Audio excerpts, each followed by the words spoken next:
Okay folks, it's time to change the brakes on a 1996 four-wheel drive Toyota 4runner. Okay, all we're going to do is we're going to change the front pads. First thing you're going to have to do is take you a tire tool like that or something similar and loosen your lug nuts. Okay, go on ahead and loosen all your lug nuts just a little bit. Don't take them all the way off, just loosen them a little bit and then jack your car up. All right, once you jack your car up, then you can take your lug nuts the rest of the way off and take your wheel off to access your brakes. But before you do that, you need to make sure you're in park, you're on level ground, and you have something behind the back wheel like a brick or whatever, okay, so it doesn't roll, just in case. But make sure your parking brake is on, make sure you're in park or in first gear if you have a manual standard or standard transmission. All right, we'll be back in a minute with the next step. All right, the next step is, once you've got your tire and your wheel off, is to go ahead and say, let's say we're working on the passenger side first. You want to go inside and turn your steering wheel all the way to the passenger side, okay, which is to your right. So you will want to get good access to everything. So by turning it to the right, that'll allow you good access to all of the fasteners and bolts and everything that you're going to need to get to change your brake pads. All right, we'll be back in a second.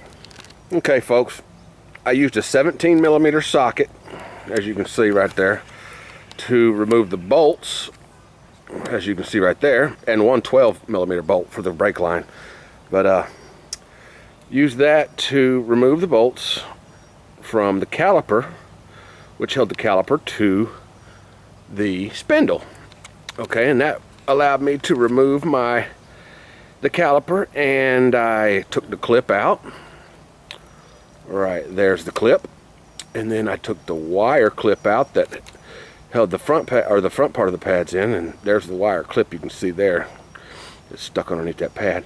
Anyhow, then I was able to pull the pins out and remove the pads. Okay, now I've removed my old pads, which you can see here on the ground. Okay, and there's a new pad next to an old pad, so you can see the difference. All right, now the next thing I'm going to do is I'm going to get a big giant C-clamp, which is made from vice grips, and I'm going to push my pistons in. Okay, you see those pistons in there, those cylinders? Those are your brake cylinders. Those need to be pushed back in, and it will require a C-clamp or a vice grip clamp or something like that made of a C or whatever. Anyway, I'll show you that part here in a second, but you're going to have to push those back to make room for the new pads to go on, because they're a lot thicker than your old pads. Be back in a second. Well, this is what I meant. This is what I was talking about. How you have to push those cylinders with this. So what you do is you will take those grips and you'll put, let's see, you'll put one side on this side and then one side on the inside, and you'll push each one of those cylinders back one at a time, very slowly and very evenly. Okay, you can't get them crooked or cockeyed. You got to do it right dead in the center and go slow and easy and move them back to give you enough room. Be back in a minute. All right folks, this shot right here is just to show you an example of how I use that tool to push those pistons back. Okay, this side of it over here, wherever you're at, okay, just say your left side of it over here is in the middle of that piston. Okay, it's dead in the center of it, and the other side is just on the back side of the caliper, and you just squeeze them in slow, and which I've done to all four of them, very slowly. Be patient when you do this. Don't squeeze too hard, just go slow, or else you'll put, if you go too fast, you'll be pushing the other pistons back out. So if you see some of the other pistons being popped or pushed back out, then you need to slow down a little bit and just, you know, push them in evenly. Now it's ready now it's ready for the new pads. I'll be back in a second. Okay, peeps and creeps, we got the new pads in, and we got the top bolt in on the spindle, which holds the, well, you may want to call it a hub, But we got the top bolt in that holds the caliper to the hub, and then we got ready to put the bottom bolt in, and we noticed this. Okay, now anybody knows about bolts knows that right here we have a problem. All right, because the last person that probably did this job didn't line the things up correctly before they started bolting shit back up. So now I'm off to the dealer to buy a bolt for $4 and some change.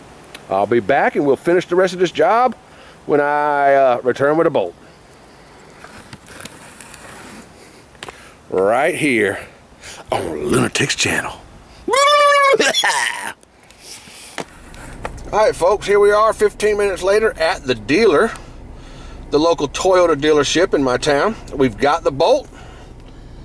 We've paid $4.51 for it, and we're on our way back home to continue the job. See you in a little bit when we get back to the house. And you know what? When we get there, we're gonna get a blue cup. Oh yeah. Okay folks, we got our new bolt replaced in there somewhere, right around in there. Anyhow, we've got our clip on. We got both our clips on, our little wire clip, and now we're ready to put our wheel back on.